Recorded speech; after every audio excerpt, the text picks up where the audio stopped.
Western Ghats, Pullachiyil, India's first no wall sharing senior living apartments, lowest maintenance cost. நீங்க நினைச்சு பார்க்க முடியாத life, நீங்க நினைச்சு பார்க்காத விலையில just ₹30 lakhs. பட் ஆனால் இவருடைய ஆக்டிவிட்டிஸ் இவ்வளோ பிரச்சனை நடந்ததுக்கப்புறம் ஒரு பொண்ணு தனியாக நின்று உண்மை இல்லாட்டினா இவ்வளோ தூரம் வந்து கண்டிப்பாக ஜாக்கிரஸில் ஒரு போராட்டத்தை வந்து இந்த அளவுக்கு அவங்க பண்ண மாட்டாங்கன்னு நினைக்கிறேன். ஏன்னா எல்லாமே வந்து நீங்கள் இருந்து பண்ணியிருக்கீங்க. ஏன் சார்பாக நீங்கள் அதை கோர்ட்டுக்கு வெளியில் பேசுறது யாருன்னு 24 ஹவர்ஸில் எனக்கு தகவல் கொடுங்க, இல்லைன்னா வாபஸ் வாங்குங்க அப்படின்னு சொல்கிறாங்கன்னா அப்போது இவங்க சைடு வந்து கரெக்டாக இருக்கிறனால தான் அடித்து பேசுகிறாங்க. இப்போ நான் பொய்யா எந்த விஷயத்து வேணாலும் பேசலாம். கோர்ட்டுக்கு வெளியில் வந்து கேட்டாங்க, இது வேணும்னு கேட்டாங்க, அது வேணும்னு கேட்டாங்க, நான் கொடுக்க மாட்டேன்னு சொன்னால் நீங்கள் 1000 பொய் சொல்லலாம். அதை நீங்கள் ப்ரூவ் பண்ணணும். உங்ககிட்ட பணம் வாங்குறதுக்கு வெளியில் பேசணும். இவர்கிட்ட அதான் மாதம்பட்டி பணம் கோடிக்கணக்கில் இருக்குது. கேட்குற பணத்தை கொடுத்து அந்த மேட்டர் அப்படியே ஆஃப் பண்ணுவார்ல அவரு. அது கேட்டிருந்தா தான் அவருக்கு ஈஸியாக இருந்திருக்குமே. பிரச்சனை இல்லையா உங்களுக்கு? நீங்கள் தேவையில்லைன்னு வந்து ஒய்ஃபை சுற்றி உங்களை வேணான்னு சொல்லி பிரச்சனை இருக்குன்னு தான் ஜாய்கிட்ட பண்ணியிருக்கீங்க. இதே இது சேப்பாக்கத்தில் மாநில மகளிர் ஆணையத்துக்கு வரும்போது இந்த ஒய்ஃபை கையை பிடிச்சி பத்திரமா மேலே கூப்பிட்டு போகிறீங்க. இது பார்க்குறதுக்கு எப்படி இருக்குது?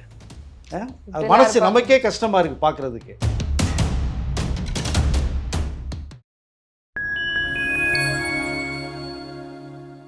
ஃபைன் டைம் சினி நேயர்களுக்கு வணக்கம். இன்னைக்கு நம்ம கூட நிகழ்ச்சியில மூத்த பத்திரிகையாளர் வெங்கடேஷ் சார் நம்ம கூட இணைஞ்சிருக்காரு. வணக்கம் சார். வணக்கம். ஜாய் கிறிஸ்டிலா மாதம்பட்டி ரங்கராஜ் இஷ்யூ வந்து போயிட்டு இருந்துச்சு.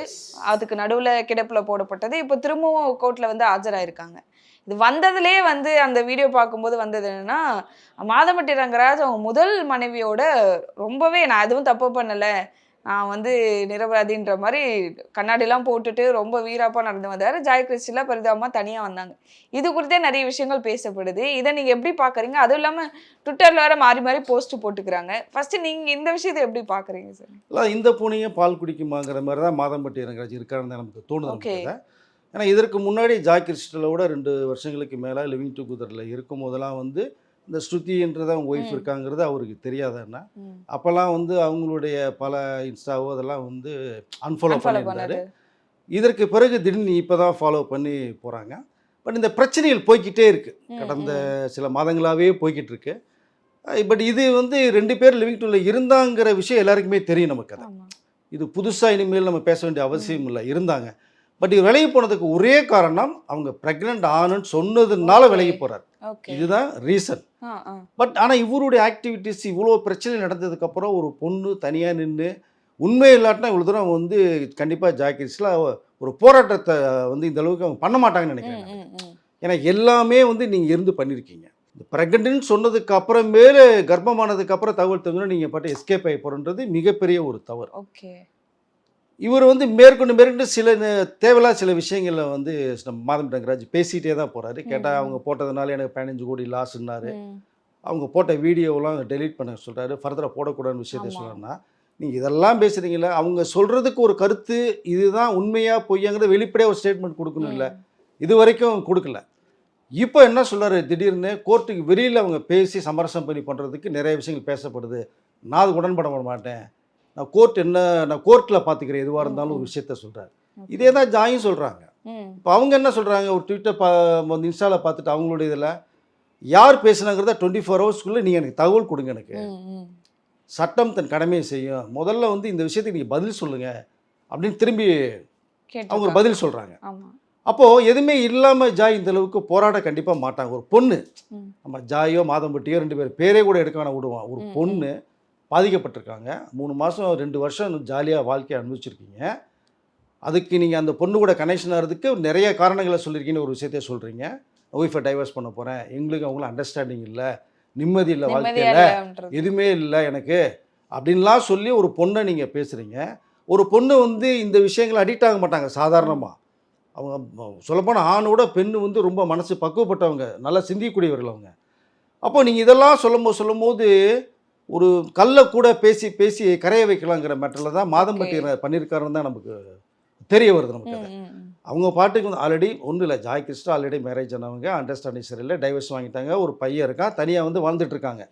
அவங்க காஸ்டியூம் டிசைனராக நிறைய படங்கள், விஜய் படம், சிவரத்தின படம் பண்ணியிருக்காங்க, ரியாலிட்டி ஷோ பண்ணிகிட்ருக்காங்க, லைஃப் தனியாக அவங்க பாட்டுக்கு போயிடுறாங்க. இதை கரெக்டாக நீங்கள் யூஸ் பண்ணிக்கிறீங்க. யூஸ் பண்ணிவிட்டு தனியாக இருக்காங்கன்னு நீங்கள் ஒரு விஷயத்தை அவங்கள்ட்ட கன்வே பண்ணுறீங்க. இப்போ எனக்கு ஒரு வீட்டில் இவ்வளோ கோடிகள் இருந்தாலும் நிம்மதி பிரச்சனை இல்லைன்றீங்க, இருக்கு. ஒய்ஃபு கூட எனக்கு அண்டர்ஸ்டாண்டிங் இல்லைன்றீங்க. அப்போ நீங்கள் பொய் தானே சொல்லிங்கன்னு அர்த்தம். நீங்கள் இன்னைக்கு இன்னைக்கு கை இன்னைக்கு கோர்த்து சூழ்நிலை வராங்க. பார்க்கும் கை கொடுத்துட்டு வரும்போது நீங்கள் பொய் சொல்லி ஏமாத்துறீங்க மாதிரி தானே தெரியுது நமக்கு அதை. ஓகே. அப்போது ஒரு பொண்ணை மனசை கலைக்கிறதுக்கு நீங்கள் எதை வேணாலும் பேசுவீங்க. ஒன்றும் இல்லை, அவங்க வந்து கர்ப்பமானதுக்கு 2 பேர் காரணம், அதை மறுப்பதற்கு இல்லை. ஓகே, ஆனால் பட் அதுக்கு ஒரு தீர்வு ஒன்று வேணும் இல்லையா? உங்களை கண்டிப்பா. நம்பி தானே அவங்க எல்லாமே கொடுத்துருக்காங்க உங்ககிட்ட. ம், ம், ம். அப்போ நீங்கள் இருக்கிற வரைக்கும் என்ஜாய் பண்ணிட்டு போகிறதா இருந்ததுன்னா அது வந்து சரியில்லை இல்லையா அதை. பட் நீங்கள் ஒன்று டைவர்ஸ் வாங்கிட்டு நீங்கள் கல்யாணம் பண்ணால் பண்ணிவிட்டு நீங்கள் ஒரு அந்த மூமெண்ட்டில் போயிருக்கணும். ம், ஜாயை நிறைய பேர் கேட்குறாங்க, அவர் டைவர்ஸ் ஆகலைன்னு தெரியும்ல, ம். தெரியாமல் ஏன் ஜாய் இப்படி பண்ணாங்கன்னு கேட்குறீங்க. ஓகே, எல்லா பேரும் கேள்வி கேட்குறீங்க நைட். பட் அவங்களுக்கு என்ன சொல்கிறாங்க, டைவர்ஸ் வாங்க போகிறேன்னு சொல்கிறார். சொல்லிருந்தாங்க. ஒய்ஃப் கூட நிம்மதியாக இல்லைங்கிறாரு. பிரிஞ்சு வாழ்றோம் அப்படின்றதும் பிரிஞ்சு வாழ்றேன்னு சொல்கிறீங்க. நீங்கள் இவ்வளோ விஷயங்களை சொல்லும்போது ஒரு பொண்ணு நம்ப தான் செய்வாங்க. ம். நான் அந்த பொண்ணு ஒரு பையனோட தனியாக இருக்காங்க. இப்போ நீங்கள் வந்து இந்த மாதிரிலாம் விஷயத்தை சொல்லும் போது சரி அது உண்மையாக இருந்தால் என்ன பண்ணுறதுன்ற அளவில் 2 பேரும் நீங்கள் ட்ராவல் பண்ணுறாங்க. அதன் விளைவாக கர்வம் போகிறாங்க. இப்போ அதேமாதிரி ஒரு மாதத்தில் அந்த குழந்தை வெளியில் வந்து இந்த உலகத்துக்கு வந்துடும் பாவம். அது என்ன தப்பு பண்ணுச்சு? நீங்கள் 2 பேர் பண்ண தப்புக்கு அந்த உங்கள் குழந்தை பலிகடாகணுமா? கிடையாது இல்லையா? ம். அப்போ நீங்கள் இவ்வளோ தூரம் பேசுகிற மாதம்பட்டி எனக்குராஜ், இந்த ப்ரெக்னென்ட் ஆனதுக்கு ஒன்று நீ காரணம் இல்லைன்னு சொல்லுங்கள், ம். இல்லை இருக்குன்னு அதுக்கு என்ன தீர்வுன்றதை பேசுங்க. ஆனால் இருக்குன்னு சொல்ல முடியாது, சொன்ன மாட்டிக்குவார் இல்லையா? ஏன்னா அவங்க மிஸ்ஸஸும் லாயர். ஆமா. அப்போ சட்டப்பூர்வமாக நிறைய சிக்கல்கள் வரும். ம், ம். அதனால் இல்லைன்னு சொல்லுங்கள். அப்போ இல்லைன்னு சொன்னால் அடுத்த கட்டத்துக்கு போவாங்கல்ல. அப்போ என்ன பண்ணுவாங்க, ஓகே ரைட்டு நீ இல்லைன்னு சொல்லிட்டு அவங்க டிஎன்ஏ டெஸ்ட் எடுத்து பார்ப்போன்னு அடுத்த லெவலுக்கு போவாங்கல்ல. ஆமா. எதுவுமே சொல்லாம அப்படியே இந்த வச்சிருக்கிறது தான் கேள்விக்கே இன்னும். பதில் சொல்லாமல் நீங்கள் மற்றதுக்கு பூரா பேசி சொல்லிக்கிட்டு நீங்கள் மழுப்பிட்டு போகிறீங்கன்னா உங்களுக்கு பல கோடிகள் இருக்குது, இன்ஃப்ளூயன்ஸ் இருக்குது, செல்வாக்கு இருக்குது. ஆனால் இந்த பொண்ணுக்கு எதுவுமே இல்லை இல்லையா? பாவம் இல்லையா? மாதம்பட்டி ரங்கராஜ் வந்து நீங்கள் எல்லாத்தையுமே ஏமாற்றலாம். அவரை ஏமாற்றலாம், குடும்பத்தை ஏமாற்றலாம், ஸ்ருதி ஒய்ஃப் ஏமாற்றலாம், பசங்க ஏமாற்றலாம், அப்பா அம்மா ஏமாற்றலாம், எல்லாத்தையும் ஏமாற்றலாம். ஜாயே ஏமாற்றலாம். ஏன் உங்களை படைச்ச அது கடவுள் கூட நீங்கள் ஏமாற்றலாம். நான் மனசுன்னு ஒன்று இருக்கு இல்லையா? அந்த மனசாட்சியை ஏமாற்ற முடியாது யாருனாலையும். மாதம்பட்டி ரங்கராஜுடைய மனசு கேள்வி மேலே கேள்வி வைக்கும், அவரை தூங்க விடாது. நிச்சயமாக நீங்கள் பாருங்கள், எழுதி வச்சுங்க. ஏன்னா ஒரு பொண்ணுடைய அந்த அழுகை இருக்கு இல்லையா? அவங்க இப்போது சேப்பாக்கத்தில் மாநில மாநிலத்தில் கடைசியாக கம்ப்ளைண்ட் கொடுத்துருக்காங்க. ஆமா. அதில் தான் விசாரணை போகுது. ம், ம். அப்போது 2 பேரும் கூப்பிட்டு கிட்டத்தட்ட ஒரு 2.5 மணி நேரம் விசாரணை போயிருக்கு. இந்த ஓகே. விசாரணை அடிப்படையில் கேட்டிருக்காங்க. அவர் 29ஆம் தேதி மீண்டும் வர சொல்லியிருக்காங்க. ம், ம். இப்போ அங்கேயே நீங்கள் ஒய்ஃபோட கையை கொடுத்துட்டு நீங்கள் மேலே ஏறி போகிறீங்கள, நீங்கள் 2 வருஷம் வாழ்ந்த அந்த பொண்ணு பிரெக்னென்ட் ஆகி விட்டு நீங்கள் பாட்டி ஓடி போயிட்டீங்கல்ல, அந்த நிறை மாத கர்ப்பிணி படிக்கட்டு ஏற முடியாமல் சிரமப்பட்டு ஏறி வந்து போனா அந்த முகத்தை எப்படி பார்க்குறீங்க? மனசாட்சி வேணுமா? இதெல்லாம் மனசாட்சி சம்மந்தப்பட்ட விஷயம் இல்லையா? கண்டிப்பா. மனசு சம்மந்தப்பட்டது இல்லையா? ம், நீங்கள் ம், ம். 2 பேருக்கும் நீங்கள் வெளி உலகத்துக்கு வீட்டு தெரியாமல் 2 பேரும் ஒன்றா இருந்தீங்க. ம். இப்போ ஒரு விஷயத்தை வந்து இவங்க சொல்லும் போது நீங்கள் விட்டுட்டு போனதுனால தான் இந்த விஷயத்தை வெளியுறத்தை கொண்டு வர்றாங்க அவங்க. இப்போ என்ன சொல்கிறாங்க, என்னுடைய குழந்தைக்கு அப்பா வேணும், அவ்வளோதான், கண்டிப்பா. எனக்கு வேறு எதுவுமே வேண்டாம், தேவையில்லைன்றாங்க. அப்போ நீங்கள் உங்கள் வீட்டில் தான் நீங்கள் பேசணும். ஃபஸ்ட் ஒய்ஃப் கிட்ட, சரி அவங்க தான் ஃபஸ்ட் ஒய்ஃபு, அந்த ஒய்ஃபுக்கிட்ட அவங்ககிட்ட பேசணும். நீ வீட்டில் அப்பா அம்மா கிட்ட பேசணும். அன்னைக்கெல்லாம் ஸ்ருதி இவங்களை ஜாயை நான் கல்யாணம் பண்ணிக்க போகிறேன்னதுக்கு உங்கள் அப்பா அம்மாட்ட எல்லாம் பேசுகிறீங்க, உங்கள் அப்பா அம்மாலாம் கூட்டு போய் ஜாய் கிட்ட காட்டிட்டு. பேசியிருக்காங்க. ஆமா. நீ தான் அப்போ என் பையனை கல்யாணம் பண்ணி நல்லா இருக்கணும்லாம் சொல்லியிருக்கிறதா ஜாய் சொல்கிறாங்க. ஆமா. இப்போ இவ்வளோ தூரம் ஒரு விஷயம் நடந்துட்டு நீ கர்ப்பமானன்னு சொன்னோன்னு எஸ்கேப் ஆகி போகிறதா இருந்தால் இது வந்து எந்த வந்து விதத்தில் நியாயம்னு தெரியல நமக்கு அதை. பட் இதுக்கு எல்லாருக்குமே கண்டிப்பாக ஒரு பனிஷ்மெண்ட் கிடைக்கும். ஏமாத்தினா பனிஷ்மெண்ட் இருக்கும், அதை மறுப்பதற்கே இல்லை. கண்டிப்பா. மாதம்பட்டி ரங்கராஜ ஜாய் ஏமாத்தினாலும் ஜாய்க்கு பனிஷ்மெண்ட் இருக்குது. ம், ம். ஜாய் சொல்கிறது 100% உண்மை அப்படின்னா மாதம்பட்டி ரங்கராஜுக்கு மிகப்பெரிய ஒரு பனிஷ்மெண்ட் கண்டிப்பாக கிடைக்கும். கண்டிப்பா. அவர் மனசாட்சியே கொடுக்கும் அவங்களுக்கு. பட் ஏன்னா இவ்வளோ சிரமத்துக்கு நடுவில் அந்த பொண்ணு வந்து இவ்வளோ திரும்ப எனக்கு பிறக்க போகிற குழந்தைக்கு மட்டும் ஒரு தீர்வு கிடைச்சா போதும், எனக்கு அப்பா மாதம்பட்டி ரங்கராஜா சொன்னால் போதும். இப்போ கூட மாதம்பட்டி சொன்னதுக்கு வந்து ஹாய் ஹஸ்பண்டுன்னு தான் சொல்லியிருக்காங்க. ஆமா. அந்த ட்விட்டர்ல இன்ஸ்டால பதில் போடும்போது சொல்லும்போது அதான் சொல்லியிருக்காங்க. சட்டம் தன் கடமையை கண்டிப்பாக செய்யும். நீங்கள் பதில் சொல்ல வாங்க. ம். ஏன் சார்பாக நீங்கள் அதை கோர்ட்டுக்கு வெளியில் பேசுறது யாருன்னு 24 ஹவர்ஸில் எனக்கு தகவல் கொடுங்க, இல்லைன்னா வாபஸ் வாங்குங்க ம். அப்படின்னு சொல்கிறாங்கன்னா, அப்போது இவங்க சைடு வந்து கரெக்டாக இருக்கனால தான் அடித்து பேசுகிறாங்க. இப்போ நான் பொய்யா எந்த விஷயத்து வேணாலும் பேசலாம். கோர்ட்டுக்கு வெளியில் வந்து கேட்டாங்க, இது வேணும்னு கேட்டாங்க, அது வேணும்னு கேட்டாங்க, நான் கொடுக்க மாட்டேன்னு சொன்னால் நீங்கள் 1000 பொய் சொல்லலாம்.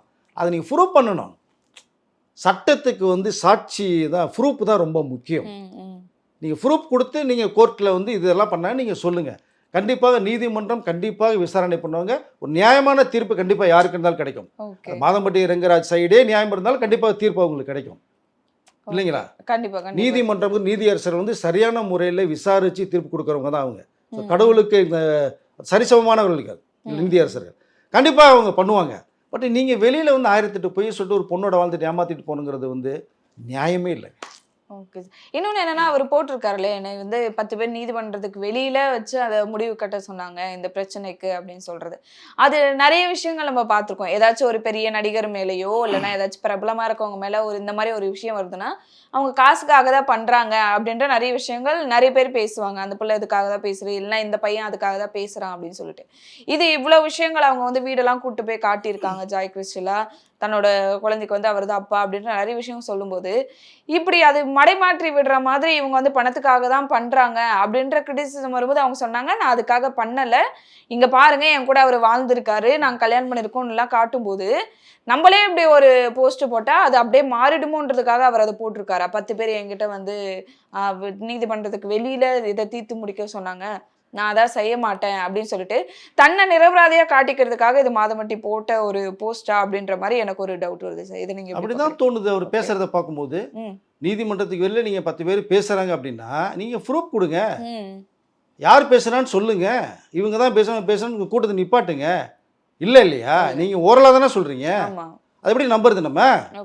ரெண்டாவது வந்து ஜாய் கிறிஸ்டலா பணம் கேட்குறாங்க அப்படின்னு நீங்க வந்து சொன்னீங்கன்னா கூட உங்ககிட்ட பணம் வாங்குறதுக்கு வெளியில பேசணும், இவர்கிட்ட அதான் மாதமட்டி பணம் கோடிக்கணக்கில் இருக்கு, கேட்குற பணத்தை கொடுத்து அந்த மேட்டர் அப்படியே ஆஃப் பண்ணுவார்ல அவரு. அது கேட்டிருந்தா அவருக்கு ஈஸியா இருந்திருக்குமே, பிரச்சனை இல்லையே உங்களுக்கு. அப்பா ஜாய் கிறிஸ்டலா 10 கோடி ரூபாய் கேக்குதுப்பா, 25 கோடி ரூபாய் கேக்குதுப்பா அப்படின்னா நீங்க தான் வந்து பல கோடிகளுக்கு அதிபதியாச்சே. ஸோ பணத்தை கொடுத்து சரி பண்ணிட்டு போயிருப்பாரு அவரு தான். அவங்க பணத்துக்குள்ள போகவே இல்லை, எனக்கு பணம் தேவையில்லைன்னு தானே சொல்றாங்க. நாங்கள் வந்து என்னை கல்யாணம் பண்ணிக்கிட்டாரு, என்கிட்ட ஆசை வார்த்தை நிறைய சொன்னார், இதன் பேசியில் தான் நாங்கள் 2 பேரும் ஒன்றா இருந்தோம் அப்படின்னு சொல்கிறாங்க.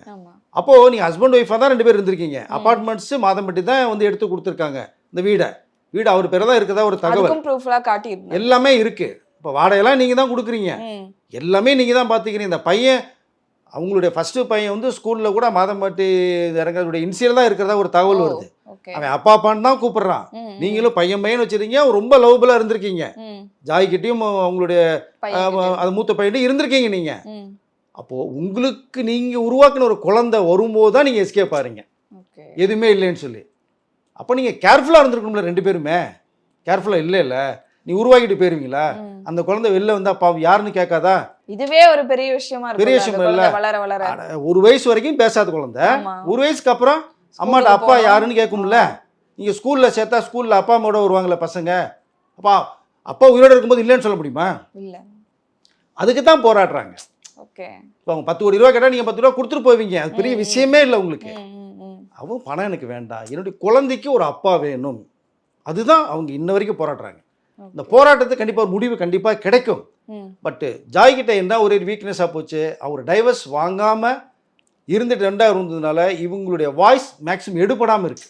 சட்டப்படி பார்க்கும்போது அது சரியில்லை, எடுபடல. ஓகே. இப்போ அவர் ஒத்துக்கவும் முடியாது, ஒத்துக்கிட்டானா அஃபென்ஸ் அவருக்கு இருக்கு, குற்றவாளியாக இருப்பார் இல்லையா? ஆனால் இந்த மேட்டரை பார்க்கும்போது உண்மையாக தானே தெரியுது, நம்முடைய பார்வைக்கு தெரியுது. நீ அடிச்சு இல்லைன்னு சொல்லலாம், மாதம்பட்டி சொல்லலை. இன்றைக்கி நீங்கள் தேவையில்லைன்னு வந்து ஒய்ஃபை சுற்றி அவங்கள வேணான்னு சொல்லி பிரச்சனை இருக்குன்னா ஜாய்கிட்ட பழகிருக்கீங்க. இதே இது சேப்பாக்கத்தில் மாநில மகளிர் ஆணையத்துக்கு வரும்போது இந்த ஒய்ஃபை கையை பிடிச்சி பத்திரமா மேலே கூப்பிட்டு போகிறீங்க. இது பார்க்குறதுக்கு எப்படி இருக்குது? அது மனசு நமக்கே கஷ்டமாக இருக்குது பார்க்குறதுக்கு. பாதிக்கப்பட்ட அந்த பொண்ணு ஜாய்க்கு என்ன எப்படி தோணும்? இந்த மனசு எவ்வளோ அழுதுருக்கு உங்களுக்கு? அதுக்கெல்லாம் பதில் சொல்லி தான் நான் மாதம்பட்டி. இன்றைக்கி நல்லா இருக்கலாங்க, ஓடிக்கிட்டு இருக்கு, BMW கார் இருக்குது, ஆடி கார் இருக்குது, ஹேண்ட்ஸமாக கோட் ஷூட்டு போகிறோம், ரியாலிட்டி ஷோக்கு போகிறோம், ஜட்ஜாக இருக்கும், சுற்றுறோம், அதெல்லாம் வேறு விஷயம். ஆனால் மனசாட்சி ஒன்று கேட்கும் போது நாளைக்கு வயசாகும்ல, அப்போ இந்த அட்டாக் அடிக்குமா அடிக்காதா? கண்டிப்பாக சார். இந்த பையன் வளர்ந்ததுக்கப்புறம் கேள்வி கேட்பானே கேட்க மாட்டானா? அது பொண்ணோ பையனோ, பட் இந்த குழந்தை கேட்கும்ல, அப்போ என்ன பண்ணுவீங்க? தெய்வம் நின்று கொள்ளும், இதுதான் மேட்ரு. கண்டிப்பாக மாதம்பட்டி ரங்கராஜருடைய மனசாட்சி அவரை கேள்வி கேட்கும். அந்த கேள்விக்கு அவர் என்ன பதில் சொல்லுவார் தெரியாது, எல்லாத்தையும் ஏமாத்துறாரு, ரைட். பட் நீங்கள் வந்து இதுக்கு ஏதாவது ஒரு காம்ப்ரமைஸ், என்னமோ நீங்கள் ஃபஸ்ட்டு ஒய்ஃப் காலில் விழுந்து கேட்பீங்களா? சரி, ஃபஸ்ட் ஒய்ஃப்னே வருது, அந்த ஒய்ஃபு கிட்ட நீங்கள் இந்த காலில் விழுந்து கேட்பீங்களோ, அப்பா அம்மாட்ட கெஞ்சுவீங்களோ, விட கெஞ்சுவீங்களோ? இதை தயவுசெய்து வந்து ஏதாவது ஒரு கரெக்டாக ஒரு தீர்வான ஒரு முடிவை எடுத்து ஜாய்க்கு என்ன, ஸோ அந்த குழந்தைக்கு, குழந்தை தான் இப்போ மிகப்பெரிய ஒரு கேள்வி இல்லையா? ஸோ அந்த குழந்தைக்கு என்ன ஒரு முடிவு, இது மாதம்பட்டி ரங்கராஜ் இதுதான் முடிவு பண்ண வேண்டிய சூழ்நிலை இப்போ உருவாகியிருக்கு. ஓகே. ஸோ 2 பேரும் சேர்ந்து தான் முடிவு பண்ணணும். முடிவு பண்ணால் அதுக்கு ஒரு தீர்வு கண்டிப்பாக கிடைக்கும். பட் அவங்க என்ன பண்ண போகிறான்னு தெரியல. இவ்வளோ ஆதாரங்கள் வந்து காட்டுறாங்கன்னும் போது இதையும் தாண்டி அவ்வளோ தைரியமா வந்து நீதிமன்றத்துக்கு வராங்க, தன்னோட மனைவியை கூப்பிட்டுட்டு அதை பத்தி பெருசா எதுவும் பேசலன்னும் போது எதனோட பின்புலத்துல இவர் வந்து அவ்வளோ தைரியமா இருக்காரு, இல்லைன்னா அதை பத்தி அது ஒரு விஷயமாவே அவர் கண்டுக்கல அப்படின்ற மாதிரி தெரியுது. எந்தோட பின்புலம் இருக்கும் சார் அவருக்கு? செல்வாக்கு தான், வேற ஒன்றும் இல்லை. மிகப்பெரிய கோட்டீஸ்வரர், சொசைட்டியில் பெரிய ஒரு பிக்கஸ்ட் மேன். ஸோ உலக லெவலில் பிரசித்தி பெற்றவர், ஆல் இன்ஃப்ளூயன்ஸ் நிறையா இருக்குது. எதையாவது ஒன்று பண்ணுவோம் அப்படிங்கிற அளவுக்கு தான் ட்ராவல் பண்ணி போகிறாங்க. கண்டிப்பாக சட்டம் தன் கடமையை கண்டிப்பாக செய்யும், அது ஒன்றும் மறுப்பதற்கே இல்லை. ஏன்னா கொஞ்சம் லேட் ஆகும். அவங்க எல்லாமே தீர விசாரித்து தீர்வான ஒரு முடிவு எடுத்து கண்டிப்பாக ஒரு தீர்வை வந்து சட்டம் செய்யும், அதை மறுப்பதற்கே இல்லை. பட் அது வரைக்கும் இவர் வேணால் ஜாலியாக போகலாம். ஆனால் இந்த மாதிரி நீங்கள் பார்த்தீங்கன்னா ஒருத்தர் கை காமிச்சிட்டு போகலாம், இந்த பணம் கொடுத்து விட்டு ஏதாவது ஒன்று பண்ணலாம் அப்படின்னு சொல்லி அவர் சொல்லலாம், எல்லாமே செயல்படுத்தலாம்.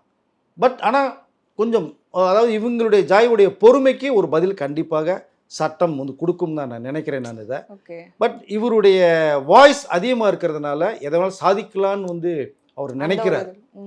ஸோ அது வந்து மிகப்பெரிய ஒரு தவறு. எல்லாத்தையும் ஏமாற்றலாம், கண்டிப்பாக மனசாட்சி அவர் ஏமாற்ற முடியாது.